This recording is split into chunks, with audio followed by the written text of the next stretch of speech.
A few weeks ago, I made a mistake that could have killed me.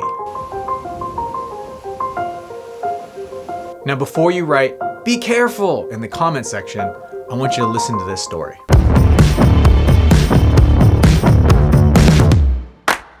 Yeah, baby. Hey guys, welcome back to the Harry H.U.on channel. And if you liked these videos, please hit that subscribe button. It's red, it's big, and it says subscribe. And hit that little bell so that it notifies you when I have a new video. I'll be coming out with new videos every Friday. And if you haven't already, I'm doing a workout program on Tuesdays and Thursdays at 9 a.m. Pacific Standard Time on YouTube Live. This week's video is about taking risks and the things that you need to ask yourself if you are taking risks. Now, I'm a risk taker, in case you didn't know that. Welcome to Tahoe on the edge of a cliff. Just doing a little rappel to get a drone shot of me and Bruce on this ledge.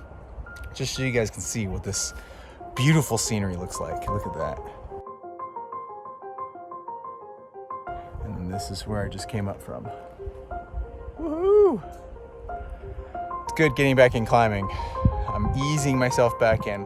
Was able to get on a 12C yesterday, so not that ease, but it's good to see that I still can climb, but it's also sad that I took such a long break because I think I was making so much progress to be a 14A climber, and now I'm back down to 12s. After an exhausting day of climbing in 80+ degree weather, Bruce, Dora, and I decided to cool off in the Emerald Pools.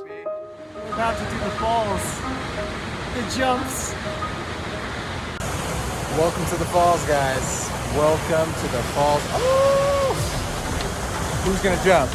Who's gonna jump? Here we watch people jump from 70 feet above the water. I was tempted, but we both decided it'd be better to do smaller jumps.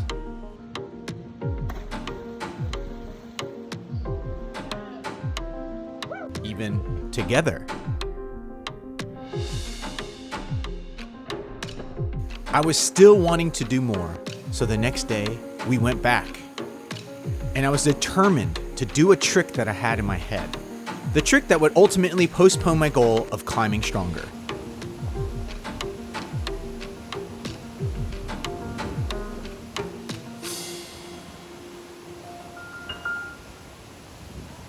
With anyone that's a risk taker, every once in a while, we make mistakes.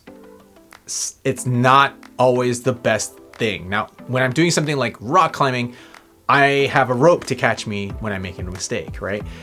So we're relying on those fail safes. But when you're doing something like doing a handstand on an edge of a cliff, there are a few mistakes that you can make. And I want to go through and tell you the mistakes that I made so that you understand how to not just say, "Be careful," to somebody that's about to take a risk. One of the main mistakes that I did was I committed to doing the trick on the ground. Who's gonna jump?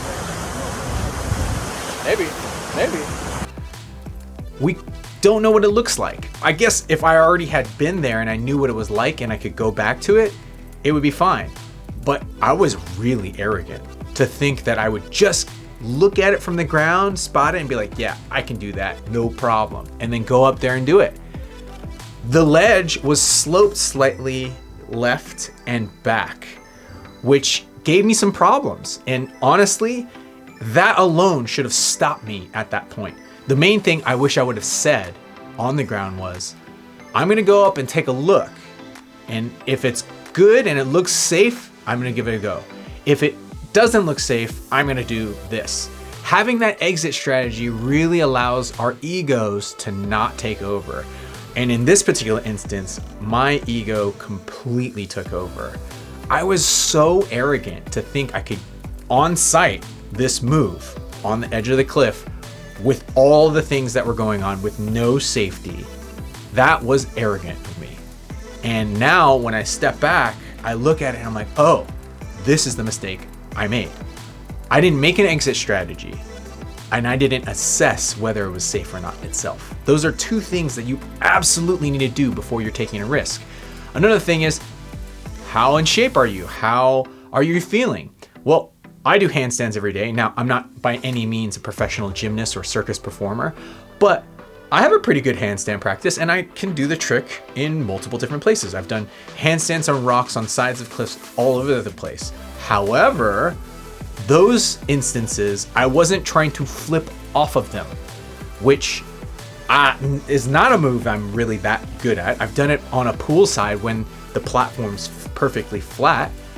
But more importantly, I didn't say, hey, Harry, are you tired right now? I just got done rock climbing all day. And I haven't been rock climbing like 4 or 5 times a week like I normally have. So my body wasn't fit enough to continue on going.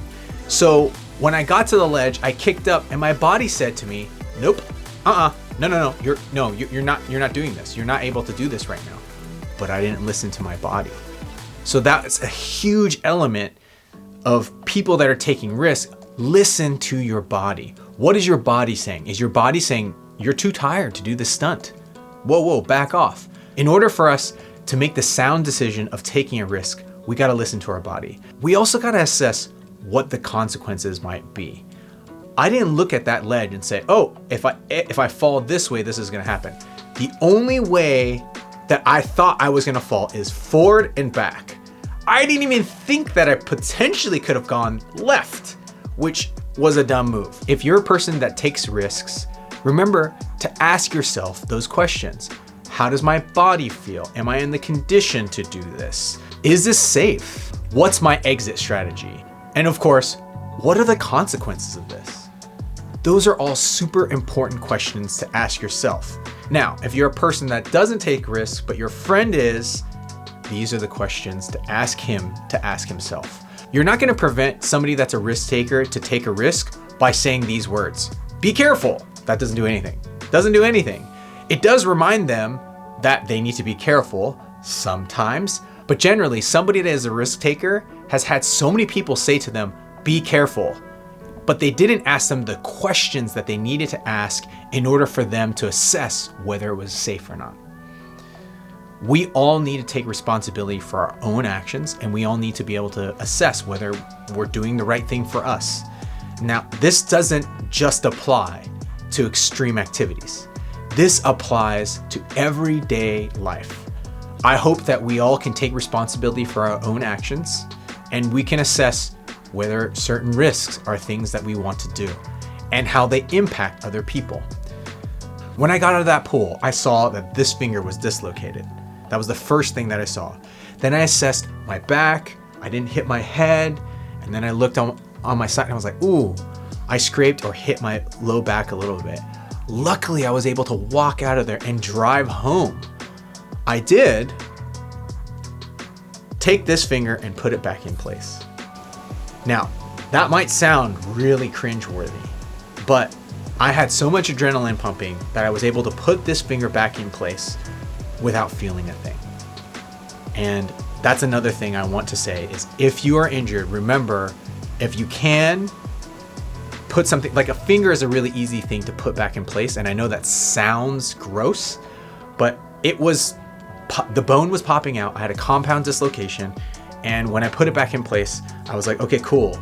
I don't think I have to go to the hospital now. I later went and assessed this with my doctor, and my doctor said, hey, good job. You did the right thing. You put it back where it needed to go. If I would have left it out, that's when I really would have felt the pain, because finger injuries can be really painful. But if you don't allow the nerves to come in and give you that response, and you put it back in place before they know what's going on, then your body will just take the time to heal it. It's been stiff. I've taken 3 weeks off. It's almost there.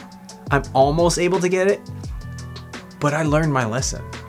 Hopefully, we won't have to make mistakes to learn our lesson.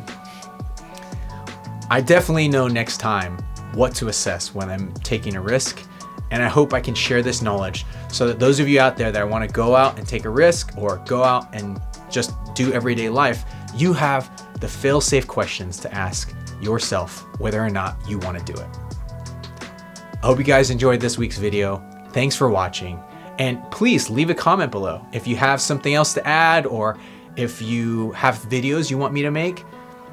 Leave a comment below, and don't forget to like this video if you enjoyed it. Thanks for watching, and I'll see you guys next Friday with a new video.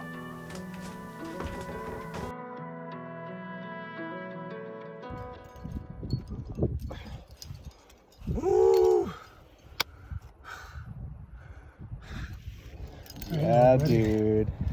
Mm.